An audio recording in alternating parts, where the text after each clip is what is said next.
Tobin ruled that RBL's security systems were inadequate, leading to the theft of Curtis Mathuro's jewelry and cash valued at $297,694. The court will now determine the damages to be awarded to Mathuro. The theft occurred during a long weekend in May 2022 when criminals broke into the bank and breached the vault undetected for 4 hours. Trinidad Petroleum Holdings Limited is seeking legal advice regarding a potentially falsified wire transfer document submitted by Patriotic Energy Services Company Limited in its bid for the Petrotrin refinery. The document reported showing a US $1.5 billion wire transfer, but TPHL claims no such transfer occurred. Energy Minister Stuart Young revealed the issue during the budget debate, stating it led to the bid's rejection. Patriotic has denied the allegations, calling Young's statements misleading. The refinery has been closed since 2018, with other bids now under evaluation. A significant quantity of cannabis was seized in Tobago late on Monday night as officers continued their efforts to combat criminal activity on the island. Between 9 p.m. on the 7th of October 2024 and midnight, an intelligence-led operation was conducted in the Crown Point district by officers from the Guard and Emergency Branch, Interagency Task Force, and K9 units. Acting on information received, officers proceeded to Pigeon Point Road, where they observed a white Nissan Tiida parked in a poorly lit area along the beachfront. The vehicle was searched with the assistance of the K9 unit, leading to the discovery of a multicolored crocus bag containing 48 rectangular packages wrapped in brown plastic, as well as a red bag containing 7 black rectangular packages, all of which contain cannabis. The packages weighed a total of 29.7 kgs with an estimated street value of $1.6 million.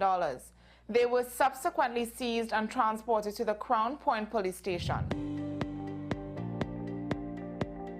Internationally, more than a dozen states in the U.S. have sued TikTok, accusing the social media platform of helping to drive a mental health crisis among teenagers. A bipartisan group of 14 attorneys general from across the country allege that the company uses addictive features to hook children to the app and that it has intentionally misled the public about the safety of prolonged use. TikTok did not immediately respond to requests for comment. It adds to the legal woes facing the widely popular app, which more than half of U.S. teenagers are estimated to use multiple times a day.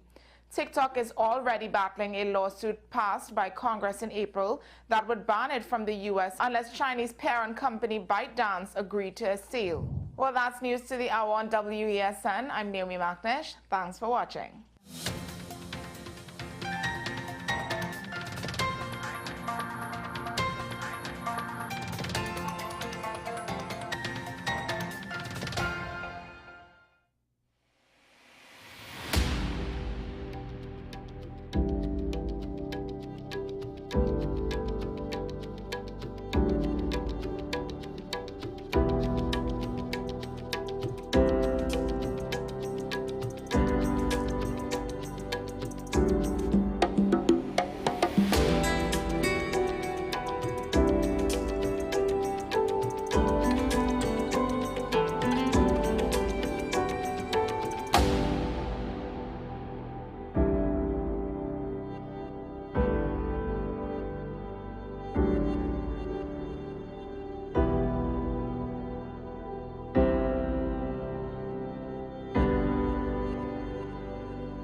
WESN.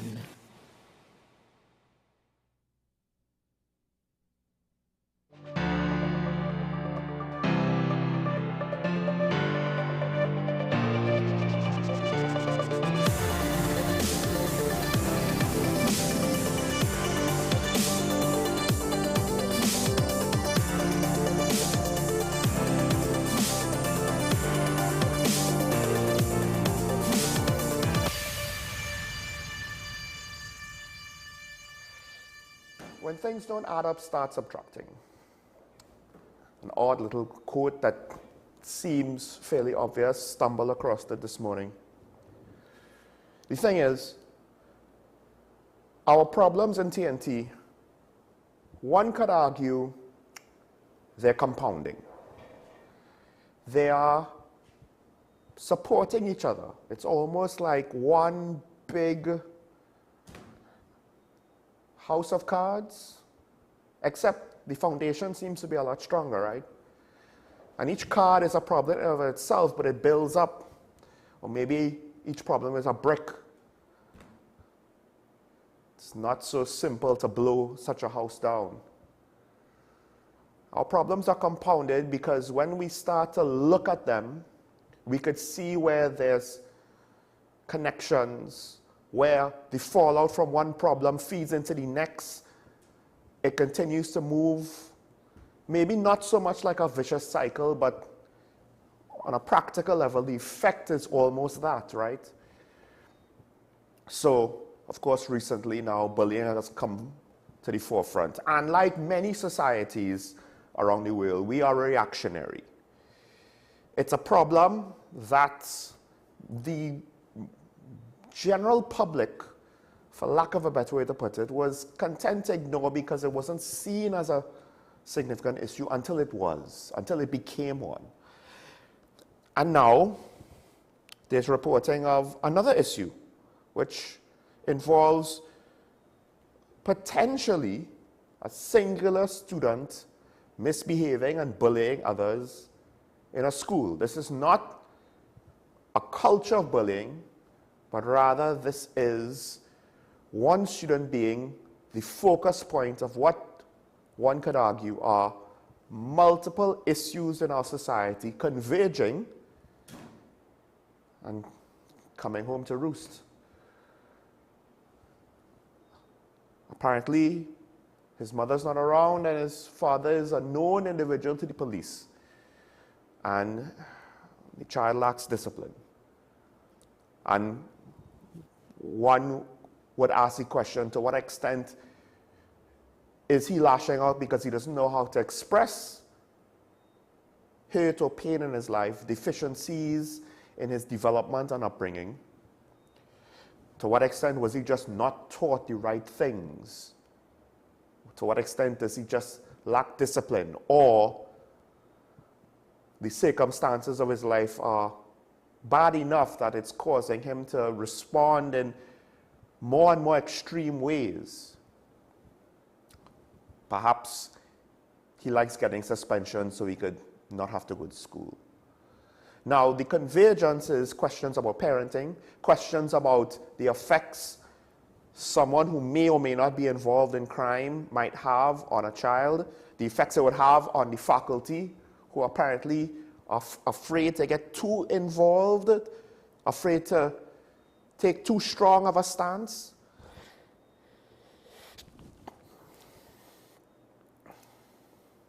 And one could argue that, at least to some extent, even if the child and even if the father was involved in something, in a stronger society, or rather in a society with a stronger crime-fighting system, this situation may not be as bad, right? Assuming things about one of the parents. So when you look at it, it seems as though, well, okay, we have these things converging, so we have a problem student. Then you compound it with the fact that there are questions with regards to how do schools, the faculty, the teachers, as well as the administration, so the principals and whatnot, and the ministry above them, how do they respond? The minister did order an investigation, because to be fair to the minister, this is an extreme example. At least I would hope this is an example of what extreme should be. I would hope this is not a baseline example or something that is par for the course around the country. If it is, I guess I am naive and also mortified, but c'est la vie. We have multiple issues coming and converging to a point, and now the real question is, on top of all of the things that caused this, right? What do we do for this young man? Well, not even, I think he might be 9. What do you do with a 9-year-old who apparently is fine with pushing down teachers and potentially even going so far as to sexually assault other students? Do you condemn him and give up on him immediately? Do you try to rehabilitate him? How do you do so? To what extent would doing so put other young people at risk? So then do you say, well, we'll find other young people like him, we'll put them all in an institution, and the institution will sort them out together. But then to what extent does his interaction with others potentially negatively affect him and vice versa? Even though they're all, at that point in the example, are in similar situations. Because on one hand, to the parents of the other students, they would say, expel him. We don't want him around our kids. And to some extent, that's understandable, especially since it seems as though the inability to deal with the situation is part of what allowed it to reach this point. So why would there be any expectation for things to magically improve with regards to how it is going to be dealt with moving forward? Because no matter how much the ministry intervenes, if he's still in that specific school will have to deal with it day to day, not the minister, not officials from the ministry.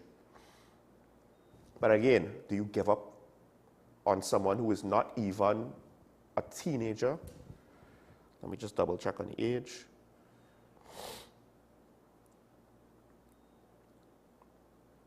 Yeah. Compounding problems. The thing is, there's another quote here. Everybody loves Einstein's quote. It's Einstein that said the definition of insanity is doing the same thing and expecting a different result. He's not a clinical psychologist, just so you know. But his hypothesis or his theory or his quote has some amount of reason. Well, he has another one where he goes on to say, we cannot solve our problems with the same thinking we used when we created them. Because at the end of the day, the situations that we find ourselves in are to some extent born by a certain philosophy, ideology, way of thinking, perspective that we see all too often in most of our politicians. Let's be real. But not just from our politicians, but rather you could say from our leaders. It's almost as though individual perspective, original thought, stepping outside of what is considered to be the norm is not something that we are that accustomed to. That's why the business community is more of a follow the leader situation than innovators and entrepreneurs. That's why leadership from our politicians and even community leaders seemingly is lacking. That's why there's no new ideas or initiatives. When you think about it, what is new? What is offered that is new to try to deal with these situations? And in fact, the more they are compounded, the greater it looks like one gigantic mountain that cannot the summit be reached.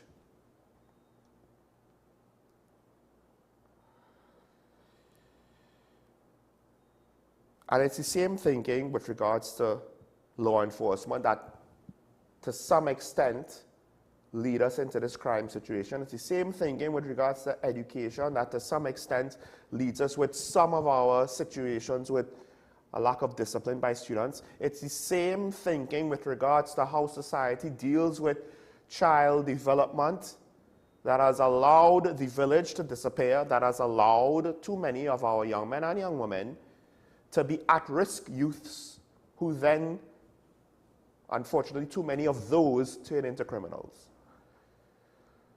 And how do you deal with this, right? We're talking law enforcement, parenting, the education system, community systems or support groups or the lack thereof. Where's the money for all of that? Who has the time? Who has the energy? Most of our capable in society are too busy doing their own thing. They don't have time to keep themselves abreast of what's going on in society, much less contribute beyond their job.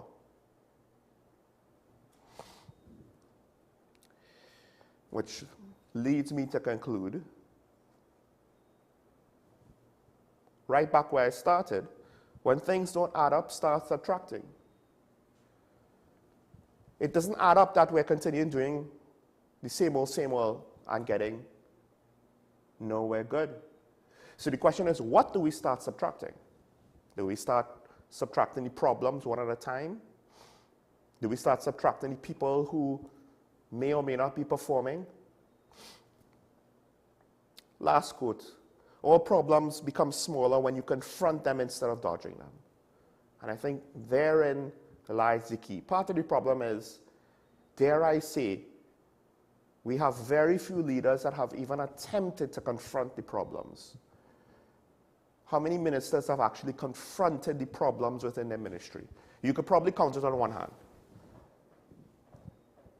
Off the top of my head, I could think of one, maybe two, to actually confront and deal with problems. And even then, you still need to determine if their performance is good enough, is average, it's still not what you would have wanted. How many of our leaders don't confront problems head on because the community and the leaders of the communities subsequently are waiting on the government? I assume Panther and Bago, to some extent, maybe they weren't waiting on the government, but it sure feels like it. Carnival as an institution. Oh, well, Soka Monarch bus. So we have to wait on the government to give us the money for the prizes. The private sector, too often, well, all we know how to do is import, so we need Forex for that, so we have to wait on the government. More on Forex later.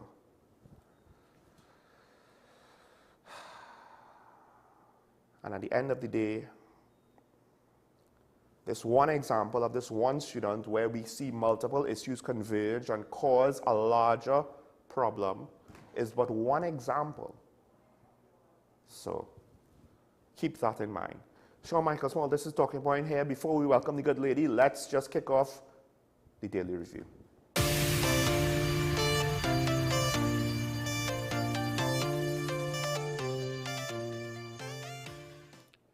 All right, one of the stories that I want to get through today before we welcome the good lady.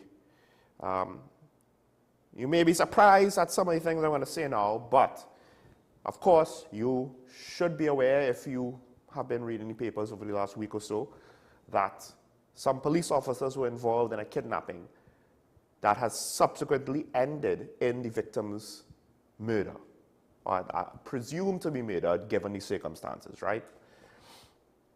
2 officers and a civilian. The civilian, this morning has been reported to have been released. The thing is, it's interesting to see the police response. And one could take the low-hanging fruit of criticizing the police executive. And to be fair, if you want to be specific, you probably could criticize the police executive, the ones who are technically in charge while this happened. However, I'll say 2 things. One, as much as I do not think that the current commissioner of police is qualified for the job, her statements in this situation are what is to be expected. And you can't fault her for that. She said the things that she needed to say. Now, granted, if this situation happens again and again and again and again and again and again, and she keeps saying what she said this time, then the issue would not be, well, she's saying empty words. The empty words will come from the fact that she keeps repeating herself, and we don't see any practical change or any sort of effect to back up what she says. This is the first time. And to be fair to the commissioner and the police, the response, they have the anti-kidnapping unit, professional standards bureau, I think the homicide unit now, once his body was found, and other units, they're throwing everything they have at this, apparently. At least that's what it seemed like to me before this morning. They arrested the 2 police officers who committed a crime that is so foolish to me.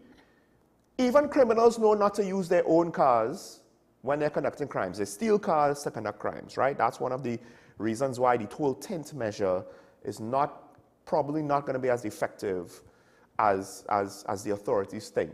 Because if they're stealing other people's cars, it's not about what tint they have on their vehicles. The criminals, that is. Even the criminals know not to use their own cars. Apparently, 2 police officers did not realize that kidnapping someone, leaving witnesses in the victim's vehicle, that's not going to be something that's very obvious to trace back. And what was their plan? I have no idea. So to some extent, I mean, maybe it's a good thing police officers this foolish. One would expect no longer going to be police officers, except the third suspect, a civilian, has been released apparently. So my hope, now this doesn't mean that this is going to happen, but my hope is that the investigation is progressing. The fact that one suspect was released, was it because he couldn't be charged? I mean, to some extent, I don't expect answers, and this might be a knee-jerk reaction, but I'm not necessarily thinking this is a good sign, and I hope the case does not fall apart, as some high-profile cases do, and then all of a sudden, it's one of the reasons why the police don't want to talk about active investigations, because if it falls apart, they will have nothing to say. It's a similar thing happened with the Attorney General and the file that disappeared. The thing is, this situation, and the police themselves said, you know, we're concerned about how this makes the service look. There are other things that make the service look bad. There was a video circulating where a police officer dropped off 2 men who then, you know, pulled out handguns. Now, apparently, the officer did not realize the people he was lending a hand to apparently thought they were stranded.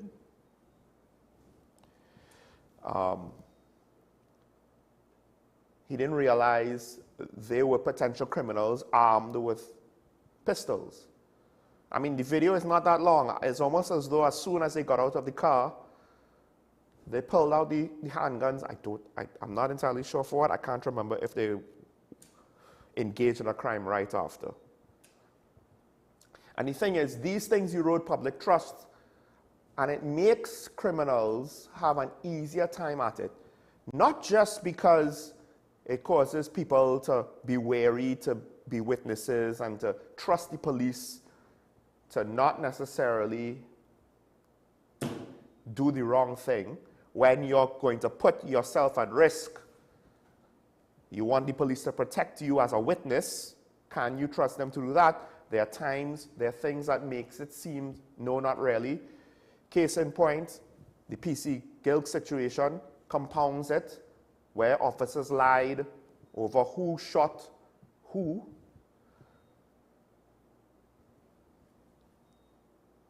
And then on top of that, the erosion of trust makes it easier. Again, the criminals, they seem to be using their intelligence. How many fake or authentic uniforms that are bundled together in some criminal stash house are we going to find? And the fact of the matter is, because the public has a low expectation of the police service, it makes it a lot easier for a criminal to wear a fake uniform or a stolen authentic one and to masquerade as an officer to continue committing their crimes. It compounds the whole issue, again, of trust and confidence in the police, because to some extent, if you randomly encounter an officer on the street, how many citizens of TNT are going to be questioning, is this a real officer or not? And then what then compounds that further is the poor customer service or public interaction of some officers.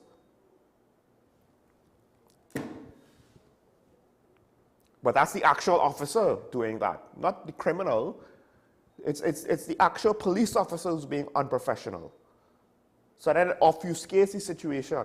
And again, it makes it easier for the criminal to hide within the issues of the service, to do Lord only knows what. But I will just say this, again, to be fair to the commissioner, this is not the first time situation that this has happened. It's happened to a predecessor with the PC Guild's murder or accidental shooting / killing. It happened with regards to the case that's before the courts now, The initial lawsuit that's holding up the promotion to ASP with 2 suspects dying in custody of sort. And it has probably happened even before then. And it's also happened in other services because we have at least 2 high-profile cases in recent memory of prisoners within prison service custody who also died of blunt force trauma or something similar. So it's not as though this is a problem created by the current police executive, but now we have to wait and see how will they deal with it, because the various situations are compounding. Poor results compounds, bad public interaction compounds with fake police, compounds with actual police corruption. And it looks like this huge problem. And again, perhaps here's where we need to do some subtracting. But then now, who are we going to trust to do the subtracting? People who the public also does not have confidence that they are not corrupt? Therein lies the problem, which compounds the issue further, makes it seem even bigger. This is why the public needs to be more involved and not just wait on the government. The same government they complain about, that's who they want to fix everything.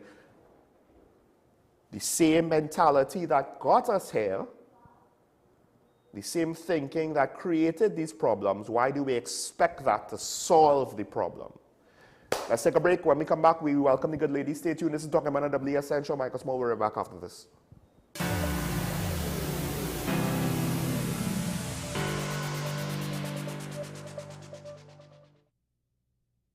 Transform your home with PCU Plus. From stylish furniture to the latest appliances, we have everything you need to create your perfect space. At PCU Plus, we offer fair prices and affordable financing options that are cheaper than hire purchase agreements. With convenient locations in San Fernando, Tobago, Arima, and our lifestyle showroom in Barataria, you're never far from the best deals. Visit PCU Plus today and discover why we're the top choice for quality furniture and appliances. PCU Plus, quality you trust, prices you'll love. Visit one of our locations or find us online to start transforming your home today.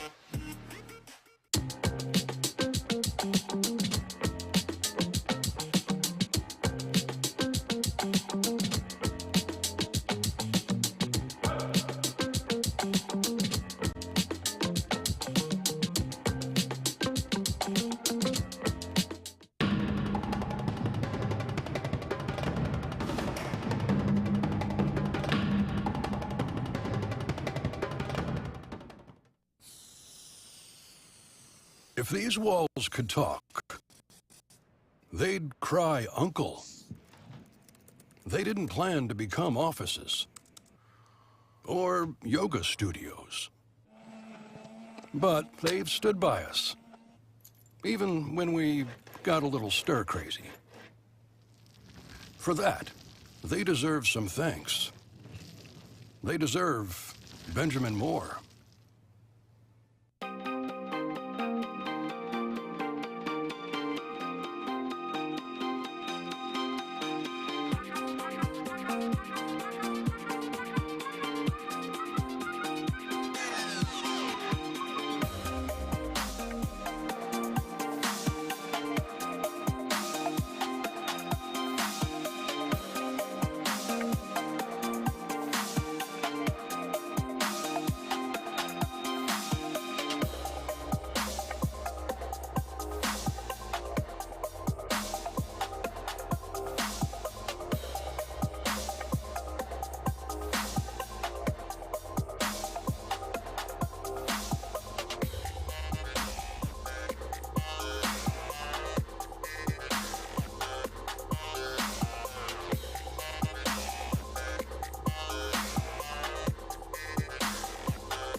Money is something we all deal with, but how many of us truly understand it?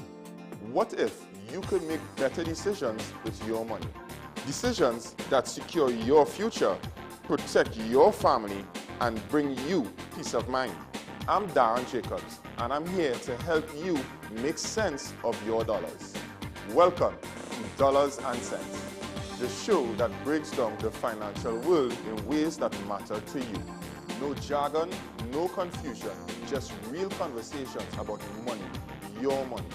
So join me every Wednesday at 10 a.m. on WESN for Dollars and Cents.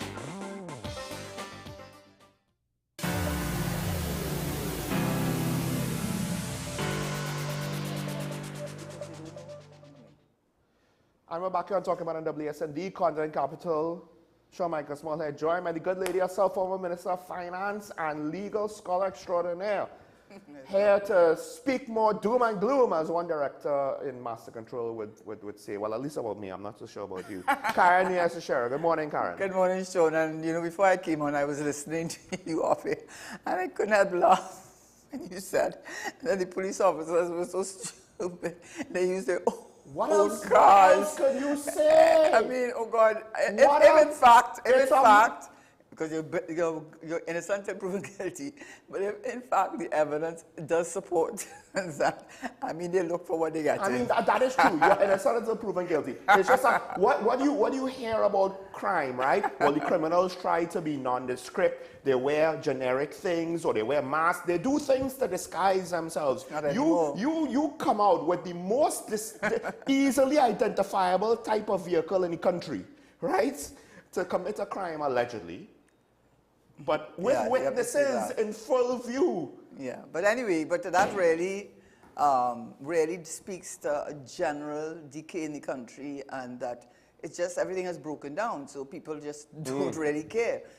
To me, that's what it looks at, and that's what we're going to talk a little bit about the budget. I'm only dealing with specific points regarding the budget, and one of them is the foreign exchange reserves. Now, I'm only mentioning this one immediately because this comes from the leading technocrats. So it's not a question of, as I get most of my information, I try to get it from reliable and respected sources. So the headline today in The Guardian is that Dr. Roger Hussain, who's highly regarded, PhD from Cambridge University, just by the way, says that Trinidad and Tobago's external debt is equal to its foreign exchange reserves. Do you know what that means? All those bonds that they are being floating and to raise money on the international market and boasting about it. The last one was 750 million, which I think Scotia and some other financial institution facilitated. Most of that bonds, I can remember, was taken up by international companies or bondholders. I think only 2% by the local market. Yeah. So what he's saying is that the bonds that they use, and that is debt. That is the extent that he's talking about, and it's debt that is being taken on to finance recurrent expenditure, wages and salaries, transfers and subsidies, payments to WASA, the over $1 billion to TNTech, over 146 million to WASA. So it's not to build productive capacity. So it is really, I mean, even though I have said, and Sean did remind me, says, Karen, you've been saying that, and you said if you take out the debt from the what is really the foreign exchange reserves, it is some economists have said 400 and something million, some have said, in that vicinity. But to read the headlines today, the external debt is equal to our foreign exchange reserves, and we really don't have any, which means that if tomorrow morning they call for the payment of the under the bond for some reason, I mean the bond is a contract, and you could ask yourself, why would the international bondholders take out bonds which are at a higher coupon or interest rate? Is because he's been using the HSF as his own piggy bank. Just as how CIB, this is my point of view on it, the same way that CIB was used by CLICO to finance a number of their projects, and was the bank of CLICO, essentially. It's looking as though the minister and this government is relying on HSF. And the reason I say that is because since 2016, I've said it already, he has been withdrawing close to now over 18 billion TT from 2016 to 2023. And by the way, in order to be able to do that, I had another show with Dr. Sajuan, who was very, very helpful, and that's the point I'm going to talk about next, which is devaluation, which deals with the foreign exchange, not reserves, but the foreign exchange rate.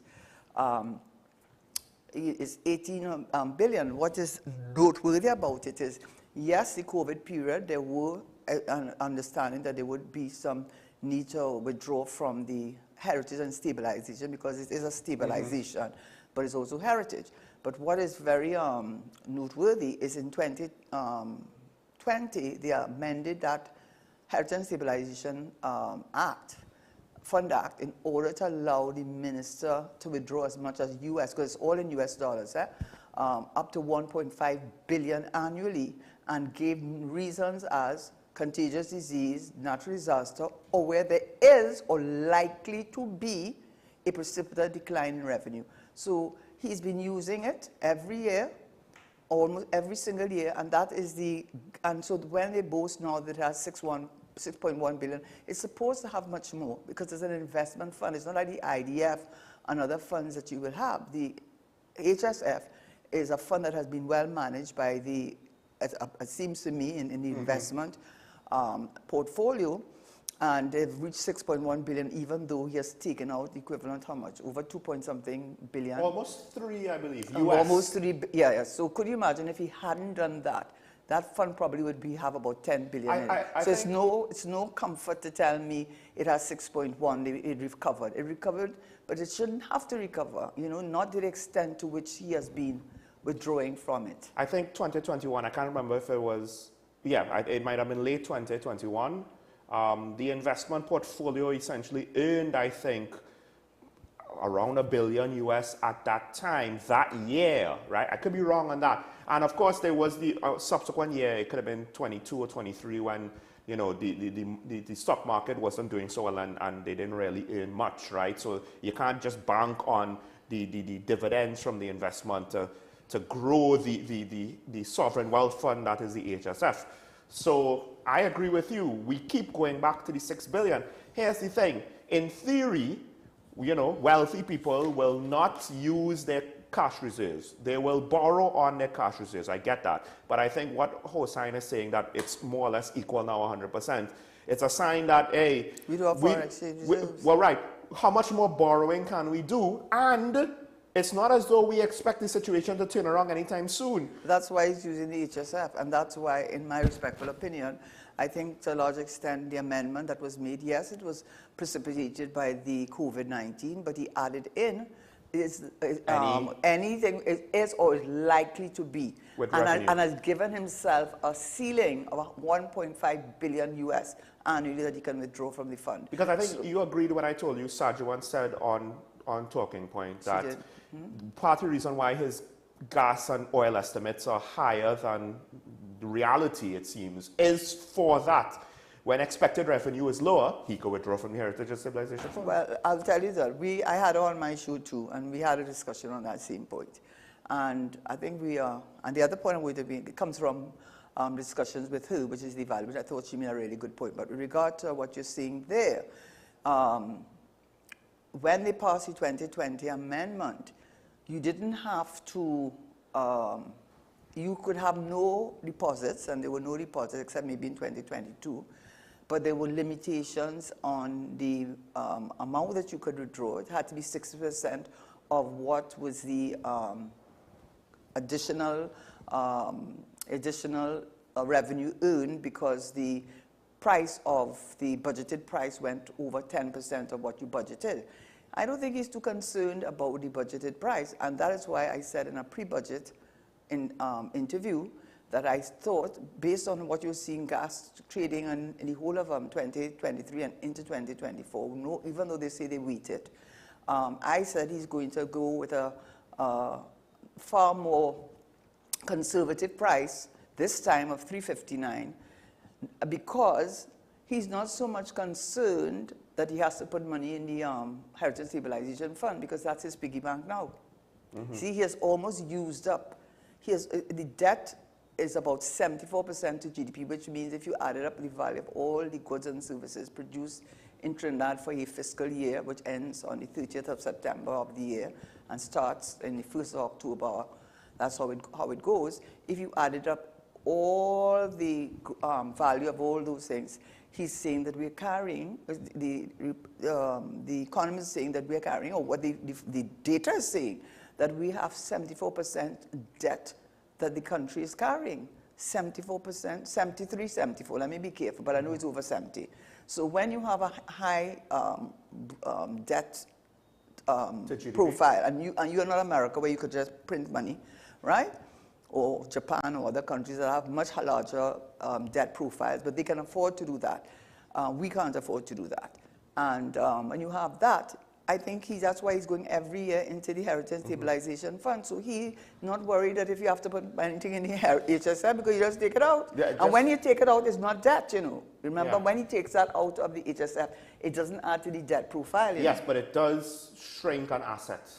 I know, but what I'm trying to say is he knows he's under, in my view, he's under a lot of pressure for this level of debt, especially what you're hearing about the forex reserves, right? And he knows all the rating agencies are looking on. And he has a situation in the country, according to the Prime Minister, according to all of them, wait till 2027, 2028. Things are going to be hard until then, according to them. So it means he has to find funding, because when your fiscal deficit, they're 9 out of 10. Now, they're not the only ones, because there are 15 fiscal deficits. Only 1 year, 2022, because of the Ukraine war. But the point is, Standard & Poor's has warned the minister, according to him in his witness statement in the Revenue Authority, which I've said before. They have warned him that if they continue with these huge fiscal deficits, that they are going to downgrade us, and we are just below non-investment grade. And he said that in his own statement. So he's very well aware this carrying of fiscal deficits, huge expenditure, and the revenue not being able to match it year after year. Where is he getting the funding to meet the expenditure for all the various ministries, etc.? He could do a lot of things like delay repaying VAT refunds. The central bank has said, you know, you get receipts from contractors and not paying it on time. I mean, you can do all kinds of things, but there's a limit to how much you can do. So it is my opinion, my view is that he does not want to take on too much more debt, but yet he has a revenue position which is not going to be good, and expenditure, no matter how much he tighten the belt, it's still a 5.1 billion deficit they anticipate. So he's trying to not increase the debt, but he's using that HSF as his piggy bank. And it's not because I'm saying it, because every year he took it out. He took it out in 2016, he took it out in 2017, he took it out in 2018. Where was the COVID then? He took it out in 2019. Where was COVID then? Right? Okay, so that is my view on why he put it at 350, 359. He's not really that concerned that he does not, he goes over the budgeted amount, so you'll have to put money in the HSF, because in any way you just go in the HSF and withdraw. That's what I believe. And just, yes, you can operate a country with deficit spending, but you need growth. Other 200% debt to GDP in Japan is allowed to happen, is supported by the growth of the economy year after year. The minister tries to say we have growth, but I beg to differ. Like, how much growth is it really? Don't give me a percentage figure, which is already smaller than the rest of the Caribbean. Like, what is the actual figures, right, compared to the debts that we have? That's the other problem. And then the fact that when these loans are in foreign currency, they have to be repaid in foreign currency, but when they use it for recurring expenditure, they're selling off the foreign currency for local currency to actually pay the bills. We're not producing anything. And, okay, so that brings me to the second point. Yes, the foreign currency now. Yeah, this and is that interesting. is really from the, I will not take credit at all, if you want to call it credit. I won't. It is Dr. Sajwan made a very good point, because years ago, and I said it on the program that we were on, so I could recall that she said she was against devaluation because she said at that time, so much of the input into what we were producing in the manufacturing sector had to be imported, so that if we were to the devaluation, we were not producing enough to justify devaluation of the dollar to make us more competitive regionally and internationally, because of the fact that much of what we needed to produce what we produced locally had to be imported in any event. Now, her position is this, and I think it's a very valid position. We have a large merchant sector, and what that means is that they don't produce anything. They sell cars, they sell clothes, they sell food that they import. Our bill is 7.3 billion now, from 5 billion a few years ago. So they sell, they said cars is the number one thing that they're selling. So all these things you see you buying, they're importing it. And who is getting the foreign exchange? Who is getting the foreign exchange? It is a small group of merchants who own nearly everything in this country, about a handful of them that own nearly everything in this country, that have access to the foreign exchange, and they're getting it at the rate of 690. So if you are not part of that special group and you're trying to grow the economy and make it a sustainable economy and close the income inequality gap, what it is an unfair advantage, because what happens is the small man or the micro or the small entrepreneur who's trying to grow his business, whether it is doubles, you have to import the flour, you have to import the china, right? Right, nearly everything you have to import, your clothing, whatever it is you're going into, you are going to pay the black market price because you just cannot get foreign exchange. You might not even be able to get a credit card, and if you could get a credit card, they have cut your allowance by half. Now that puts you are being crowded out. You're effectively being crowded out because you do not have access to the preferential rate, the rate that is a mythical rate of 690 to the real rate, which is in the vicinity of $8. So the fact of the matter is the playing field is already not level. And those who have access to the 690 rate, when they import their stuff, they're going to use the $8 because they know you have to use $8. Because to work out their prices. To work out their prices, right? So on two levels. One, you do not have access to the 690 level if you are not one of the big players that control. And what are you doing? You're not producing anything.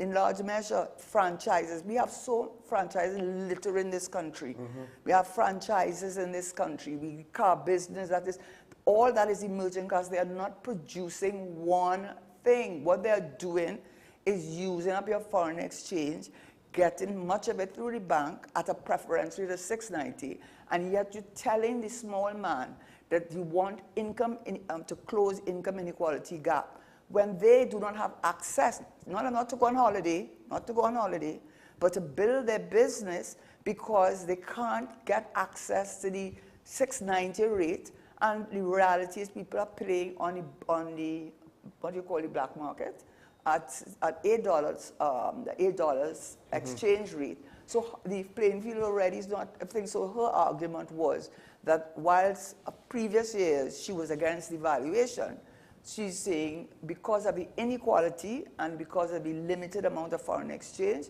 and because the foreign exchange is almost captured by a small percentage of persons or businesses in this country, and because most of them are merchants. You know what a merchant is? He buying and he's selling at a profit.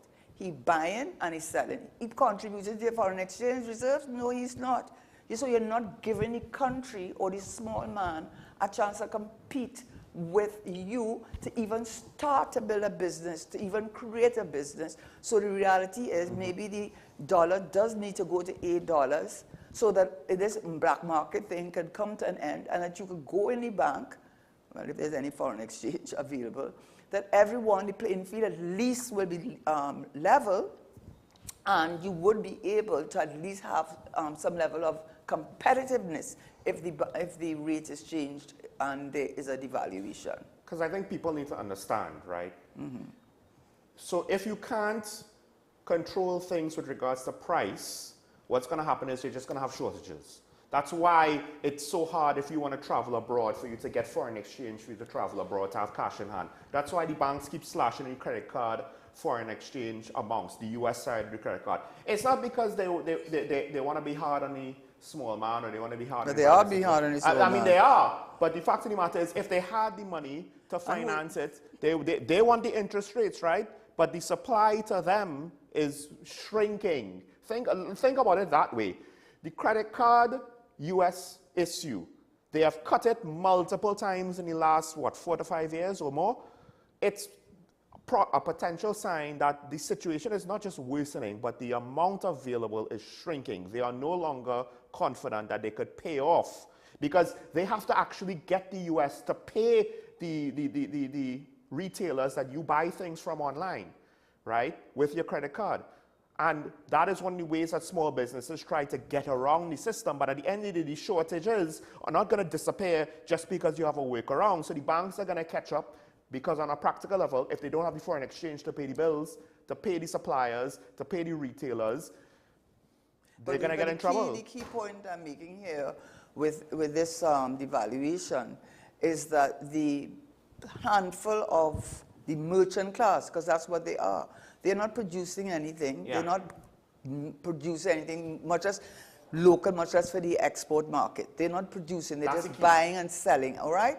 And they are the ones that have access to the preferential rate. And they're crowding out, not for holidays as you were mentioning, but those micro and small entrepreneurs who are trying to start a business, even using local products, like whether it is vegetables or fruits or whatever, but even some of the things, if they want to go make cakes, they have to import the cocoa, they have to import the flour. You know, so much of the input still has to be imported. So how are they going to be able to compete on with the merchants who are not producing anything but buying and selling, especially through the franchises and the things that you see available in the supermarket? Why do we have that wide range of things in this country when the small man does not have access to the 690 rate? That's what I'm saying. So he can't compete fairly. Yeah. And when the merchants who are not producing anything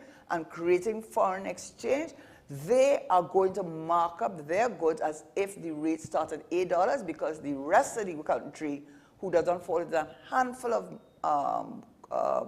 of business, the business community, merchant business community, they are going to start at the $8 rate too. To produce anything in a modern economy, you're going to need technology and equipment that we cannot produce here. And the thing is, what I find disappointing is there is nothing to say that that is going to be a priority for foreign exchange, because it's a capital expenditure to get an investment to hopefully make something that could then produce. And when you produce, the thing is, if we have to import the stuff to then export the finished product, that's marginally okay. But if we could, yes, spend foreign exchange as capital to get equipment and machinery, to have a factory or some sort of production facility or business that will use raw materials here, what that means is then now, if we could make a product that is exportable, that is foreign exchange that is not having to, send a good chunk of it outside. But then on top of that, what Karen is saying, too much of the business is about spending the foreign exchange to bring in stuff to retail here, which I have said. And that's the thing. Where's the priority on capital expenditure for the private sector to improve our manufacturing, to then improve export? And it's not only the export, but even to reduce our food import bill. Food security, right? Yes. Because so many people, one thing that came out of COVID, a lot of people became very innovative, and a lot of people had to be self-employed. And there are a number of persons in this country now, if you just level the playing field, they can actually, and you do see it in the supermarkets, you see a lot of locally produced items that are packaged and so on. But what we are saying is, and what I am trying to say is, we need to expand and grow that side of the economy, and not only for the local market, so it helps with inflation and cost of living and food security, but also we need it for the export market. And in order to do that, the playing field for the inputs for those things that you want to export, the playing field has to be leveled and not so lopsided and in favor not only of a handful of business people, but a handful of business people who are involved in the merchant business, buying and selling. Not to say that there are not anyone involved in manufacturing. I am not saying that. But if you have so many cars, that is what the Central Bank talked about. If where the cars coming from, where you're paying for it in TT dollars? No, you have to be paying it in US dollars. Why are they getting the money from? Why is that a priority? That's another potential investment if we had a proper public transportation system, not privately owned maxis and taxis, but a proper mass transit system, even if it's just buses, that we maintain, right? It will justify telling people, hey, we don't need all these private cars. You don't need your own car. You don't need a car for every child, right? You don't need a car for every grandchild. Because our society has evolved to that point where everybody feels that they need their own car. But one of the most refreshing things is to go to a foreign city that has a strong public transportation system where I don't have to worry about a parking spot because I could get to my destination reliably. The thing is, one of the issues I think that people need to understand, what you're talking about today, it's not as though you've never spoken about this before. And I would argue, right, the food import bill, now we hit 7.3 billion. Before it was 5 billion. It's growing. The credit card US side is shrinking, which means that the problem is growing, right? We're looking at the private sector, and we're seeing, in my opinion, not a lot of innovation. Where is the private sector forex earning not involved in oil and gas, right? And the thing is, and that's the multinationals, by the way. You could see these, it's not as though these things are new. These things are not new. So now we're seeing some of the same signs that we saw years ago, but we're also seeing how they're worsening. And then on top of that, the gas is drying up, the oil is drying up. Don't tell the Minister of Energy that, eh? But I think what I really wanted to do, I just mentioned Dr. Hussain Singh because now he gives confirmation of how high the external debt is. And the external debt is getting worse. Right, so that is one point, but I really want to look at the foreign exchange, not so much from the reserve position, but from whether or not we need to devalue. And I think the argument that the amount of what we're importing, the level of import, the franchise, I won't go over it all over again. It really does not give help for food security. It does not help the small businessman, the micro-entrepreneur, a playing field at level so that they can compete. The last thing I wanted just to mention, I want to be careful about that. The refinery, why is it not being overseen by the Office of the Regulator? Now, I do know that in 2016, I think I mentioned it already, but that they amended the legislation, and now it's fully proclaimed according to the Attorney General sometime this year. But in 2016, sale of real estate. Now, in terms of the sale of real estate, the role of the procurement regulator would have been, is Scotia International, I'm not saying they're not the right one, but is Scotia International the right entity to oversee this exercise? What about the international audit companies? Could that have been? In a case like that, the procurement regulator would have had a say, or would have had some look at, because his role is to monitor and to review. Also, to what do we know? What are the questions they ask? How do we know they were weighted? Because sometimes, I'm not saying that is the case, but you know, a lot of times people don't have confidence in tendering, and you're seeing that from the procurement regulator's report. She said $5.8 billion of suspicious, not suspicious, that's FIU is $5 billion, suspicious transactions, but $5.8 billion in the procurement, people bid rigging, bribery, and so on. So you can't close your eye to those realities. So to me, to give credibility to the whole exercise, I'd want the procurement regulator would have been able to see what were the questions asked and how were they weighted. For example, I think I read that two of the three potential persons that they consider, entities that they're considering, two of the three have experience in the energy sector. Well, I know the Nigerians do, and the USA company does, so I have to assume it's a local consortium. I also want to know who is behind there. I don't want the name, you can't look it up. I don't want to know the name, I want to know who it is, because that goes a lot of people's lack of trust and confidence in the government, because whether or not it is true, I am sure I am not alone in thinking who it is that makes up this consortium. And they, based on a process of deduction, have to be the entity that does not have experience or the kind of experience in refinery, because the other two, I looked them up, the USA one and the Nigerian one. So I know they have it, so by a process of deduction, it has to be the local one.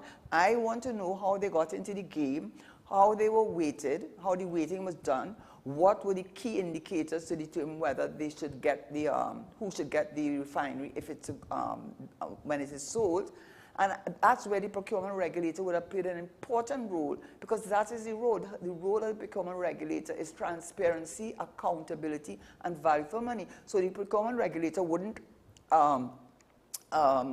whichever ministry, Ministry of Energy or whichever ministry it is, they could choose, but the regulator would then say, should you have Scotia doing this, or should you have an international audit company? Are they the ones best suited to this exercise?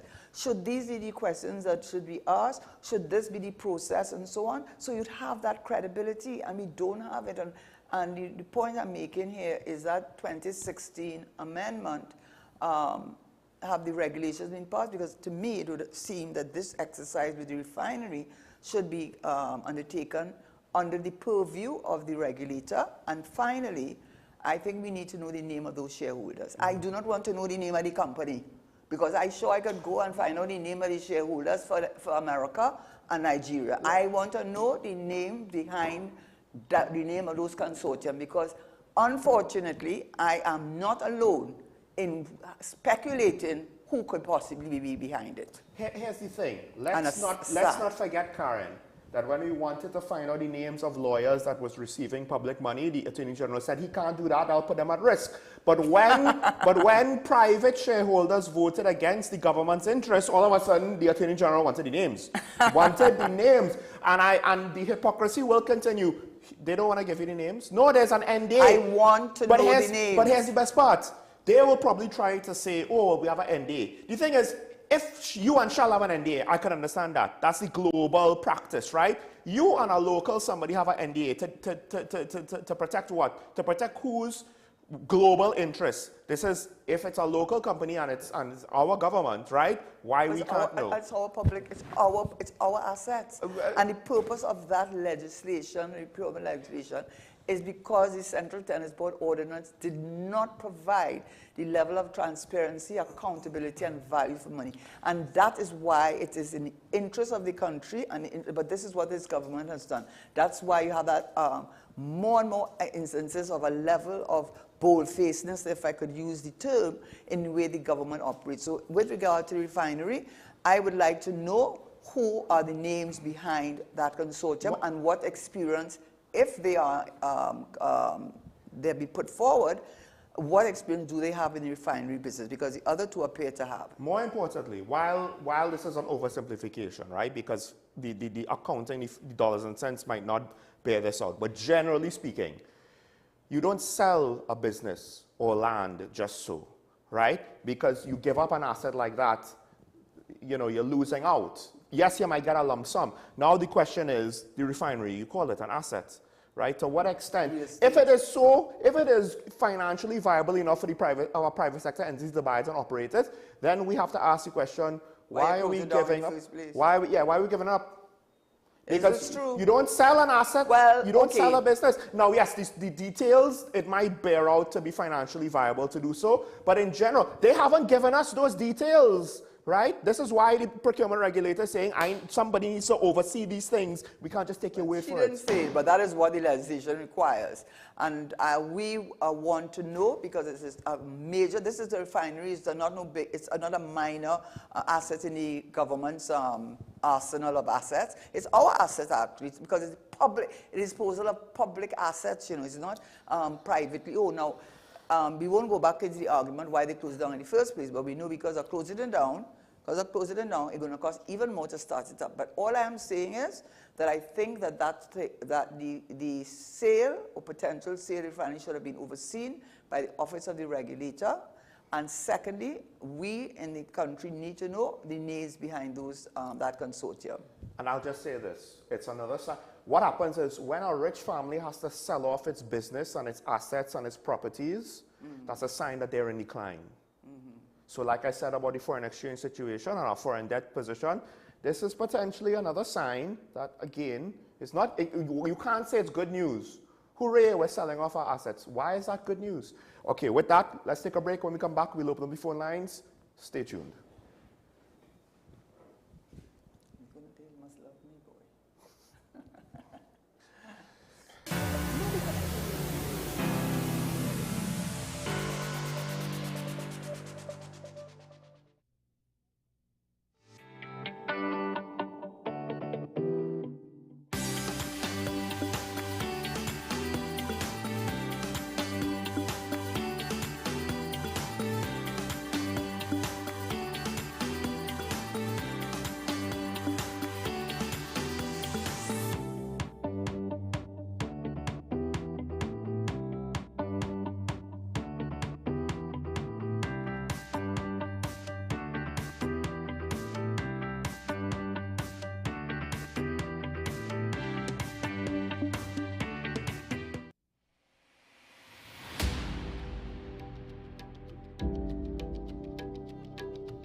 Come travel with us as we explore Diwali across the globe.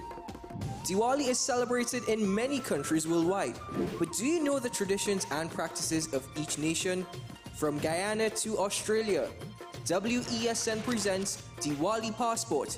October 9th to October 30th, with replays on October 31st. It's Diwali Passport, a WESN exclusive.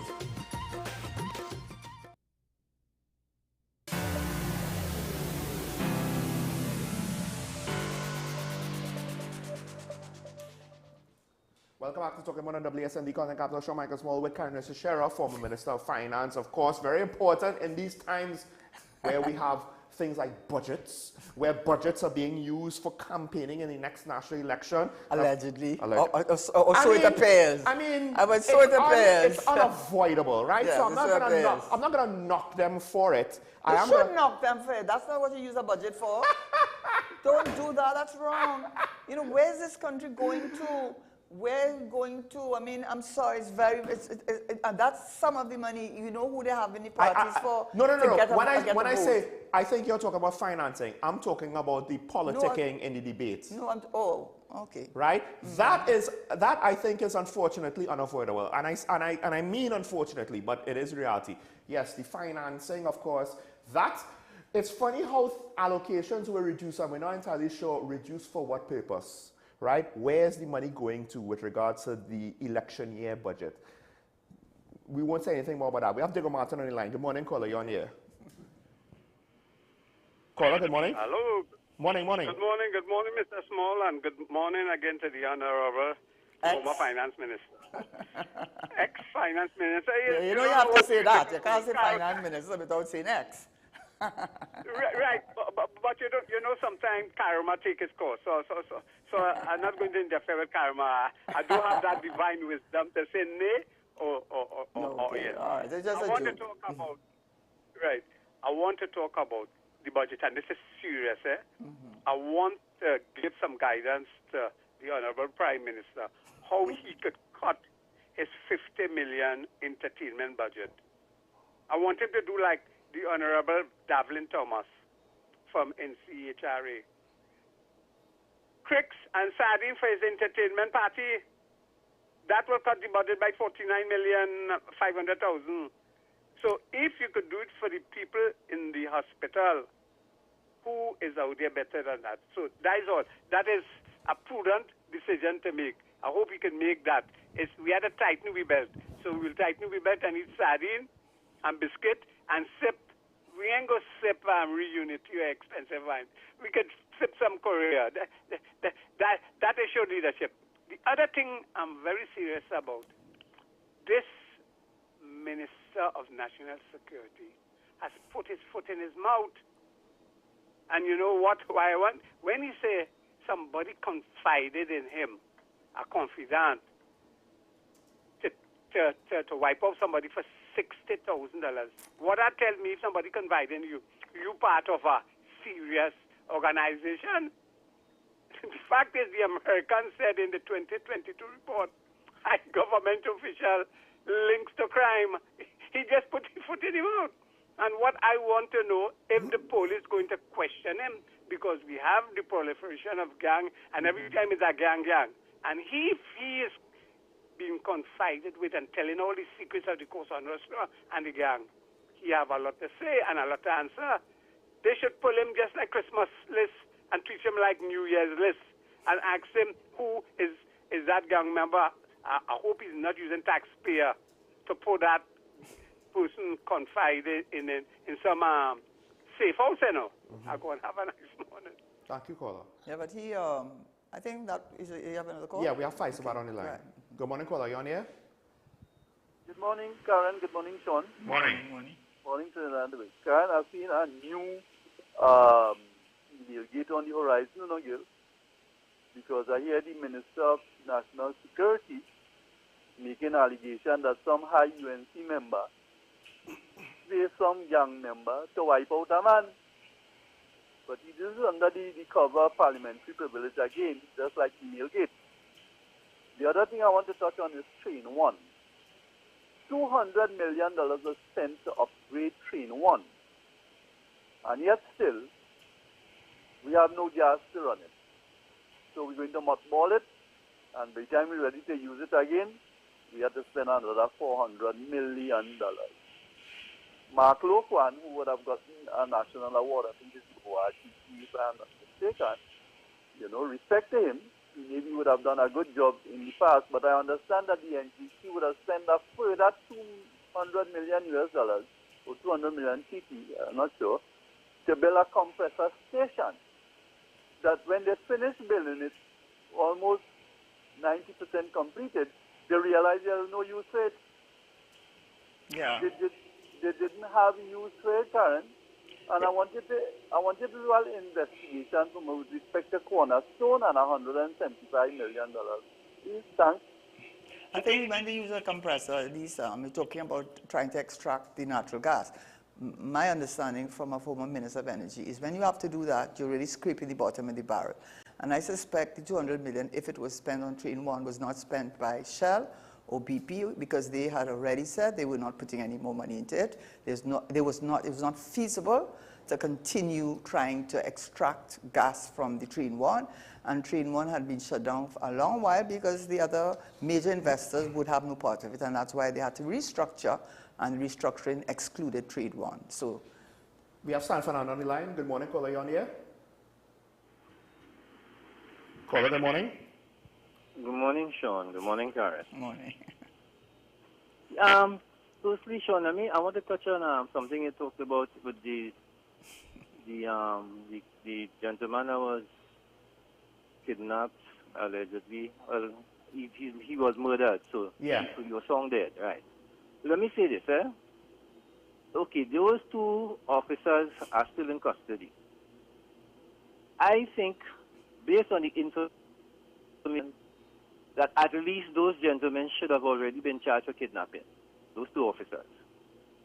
If you're looking at charges, they had removed the gentleman from his vehicle, and the gentleman has turned up dead. Mm-hmm. The gentleman was not taken to any police station. Those two should have been already that day. The police service should have already sent those charges to the DPP, recommending recommending that they be charged initially for kidnapping, and then we could go ahead and continue the investigation as looking into the murder, but at least for kidnapping. Mm-hmm. And I am surprised that has not happened. That tells you of the level of mismanagement of the police service. And I will get into that another day when ESPRE is here, because I want to get into that with him in terms of those divisional commanders in the service. Yeah. So that's one thing. Karen, you spoke about your conversation with Indira Sajuan. I disagree, and I disagree with Indira Sajuan as to the devaluation. And let me tell you why. I listened to your discourse when you spoke about leveling the playing field. If you put the exchange, if it moves $30 to the US dollar, right? Now, if that happens, all that is going to do is increase inflation in the country. It is not going to change who are the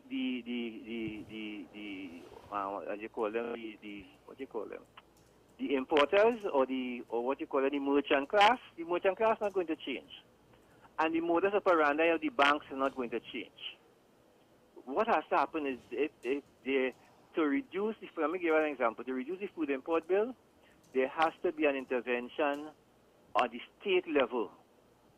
Because the problem with our food import bill is taste, you know. That is all it is, you know. To change the taste of the population. Because until the population taste change, those people are going to still bring in those products that they want to buy in the supermarkets. I'll have to disagree with you on that. That is not going to happen. No, I have to disagree with you on that, because the lineup you see for buying doubles every day, I mean, I know if I don't reach by a certain time, they close and they're gone home. And El Pecos, I'm sorry to call the name, but El Pecos, the lineup you get to go to El Pecos, which is local food only. I disagree with, I have to disagree that we only have a taste for foreign things. And I just want to make the point, the reason I made the issue about the evaluation was because it seems that only the merchant class has access to the 690, and therefore those who are outside there have to pay $8. So let everybody pay $8. So if everybody pay $8, Karen, isn't the merchant class still going to have access to the money? The merchant class may have access. It is not going to change. No, but Cole, I think the bank. Sean, let me say this: the banks, there's a way that the banks operate, and we know how the banks operate. And changing the exchange rate value will not change the operation side of the business. It will not change that. And let me say this: you just talk about El Pecos, Karen. Let me say. I just shouldn't promote. I'm not promoting them. It's just they produce. I know. We just are not right. Zeroing on them, but we're talking about local, what we perceive as local food. Let me say this: nearly everything they sell inside is imported, or has a significant input of foreign exchange into that food that they sell. And that is what Trinidad and Tobago is not realizing. What I tell people, what I'd like to see is, when I go to the market on a Sunday, I want to see 3 times the amount of people that I see in the market that actually buying local produce. Okay, the point. I know I'm interjecting because time constraints. Sure. But the reason I really am interjecting is because you are right. A lot of the input, like the macaroni pie or whatever they sell, most of it has to come from abroad. We talk about taste. You made the point about taste, and if you're talking about taste, if I have to use El Pecos as an example, I'm not promoting them, but they sell local taste food. Our callaloo, our stewed chicken, our curry, our food that we like. So do not tell me that the franchises have changed our taste, because if that is so, those businesses that sell local food, even if they have to import it, which is why we have to try to deal with that, don't tell me that we have changed our taste. You cannot say that. You see it with the doubles, you see it with the roti. We like our food. We like our pastels. We like our black pudding. We like our buljol, saltfish buljol. We like our food. So then, Karen, we not time up then, or we not wormhole, because our taste is foreign. our taste, that all those things that you described there, those are our tastes. As much the input in those tastes are foreign. I agreed with that. I agreed with that. And I'm saying, agreed with that. there is another level to that. There's another level to locally produced food. There are a lot of locally produced food that can be sold, but until those things are explored in a bigger way in terms of miniature agriculture and all those other things, we agree. Our food import we're going to stay there. But let me just circle back quickly to the point with Dr. Sajuan, somebody I really respect. However, I disagree with her in that, because until the issue that we are having is that we are not, our manufacturing can only go so far. We need to a bigger picture, the diversification. Until that comes in, that takes on a serious aspect of our economy, nothing is going to change. Even if we devalue, even if we go to 10 to 1, it is not going to change what is happening, because the merchant class will still continue to get the funds. And that what has to happen is that we need some serious microfinancing input into the economy to allow for those micro people to be able to access the foreign exchange. So there needs to be a different tier. But I remember I told you all last week what the banks are doing right now with the foreign exchange, that they are actually lending it now to the same merchants and the same people. They are lending it out now. So they effectively it is around that same amount we will be going towards 8, because the fact that the banks are actually charging 9% interest on those loans takes it, when you look at it, takes it closer to 8. Yeah. And that is the issue. The banks have decided that they're going to that at a certain level, those people don't matter. That is why the people not getting foreign. They don't matter. And that's my point. There's another call? Yeah, we have another call. But I really do want to say, in relation to what he said, and I think do not misrepresent me, the taste is different from the import to create the sada roti, the tomato choker, the black pudding, the pastas, all that is local, and we love it. So don't tell me we do have a taste of it. And the second point is the values. I don't want to misrepresent Dr. Sajuan. The point I think she was trying to make is to level the playing field so that those persons can compete equally, because they can't get access to the 690 rate and they have to go in the black market. I think based on what is imported, though, right, for whatever the end cuisine is, the taste for imported inputs, because this is not the first time I've heard it from the first person. That's the problem. We are not necessarily buying local inputs or local alternatives, right, to try to make the inputs more local, because at the end of the day, the saltfish and smoked herring is foreign. Well, we all already agree to that. I was saying we're importing it, but our taste has not changed to not liking local food. We can like both. I suspect it's changing. Okay, all right. Let's leave that. We have Faisal on the line waiting. Sorry about that. Sorry about that. Caller, good morning. Yes, you're back again. Yeah. Yeah, Sean. I want to remind Trinidad and Tobago that the amount of foreign exchange has been exiting this country because of the closure of the refinery. That is where our forex is going, Sean. Most of it, we have to find plenty forex every month. God forbid the day that we can't find it to import, and we got to start to go back to bicycle and Pol Pot. I'm telling you. I'm telling you. So, and the other thing, Karen, with respect to the loans from the bank, the U.S. loans, I want to say it is a loan. People have to repay it, and they have to pay it back at premium rate. Yeah? So I don't see an issue with that as the poor man or the rich man is who could afford to borrow, who would have met the criteria for borrowing. It would help people to get into a financial discipline mode. That if I had to get money, I had to save. If I had to borrow money, I had to save as collateral, Karen. Okay, I won't pursue that matter anymore. I just made a specific point in relation to that. So we do have to wrap up, but I do want to weigh in. I understand where you're coming from, Mr. San Fernando. I believe you and Karen might be speaking about the problem in different time scales, how to solve immediate issues to long-term issues. Because I think you're right, we'll still have some of the same long-term issues, but the short to medium term, the thing about it is our foreign exchange is kind of artificially propped up, right? And there are issues when you do that in any sort of economic system. And potentially, I'm not saying this is going to happen, it's not guaranteed to happen, but potentially devaluation should technically decrease demand, should technically potentially increase supply, because now you're earning more TT dollars to give in the US that you have. And that should be, it won't solve the problem, but it will release inflation too, huh? It will, right. The forex side of the equation, it might relieve a little bit of the pressure. Is that a long-term solution? That is, you know, it goes further beyond the scope of what we said here today. And, but you're right, diversification ultimately is more or less what we were talking about earlier with regards to trying to get an export economy or improve the export part of the economy that isn't dependent on importing the inputs to manufacture anything.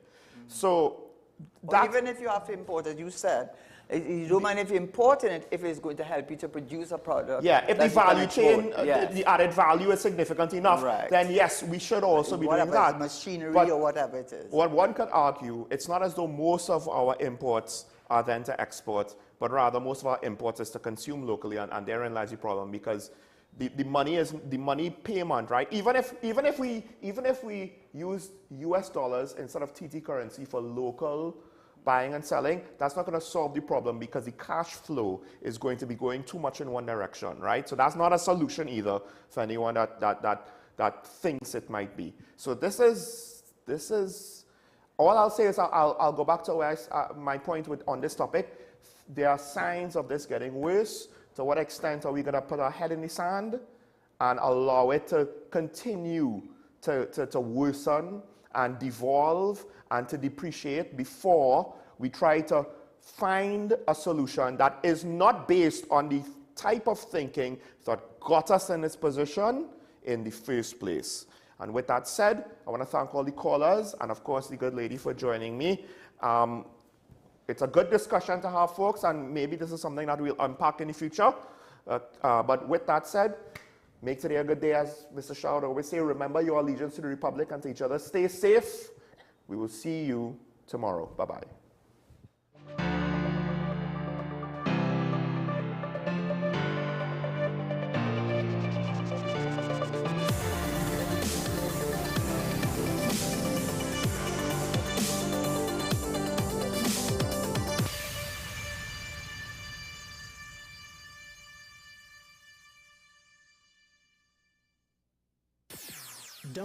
WESN.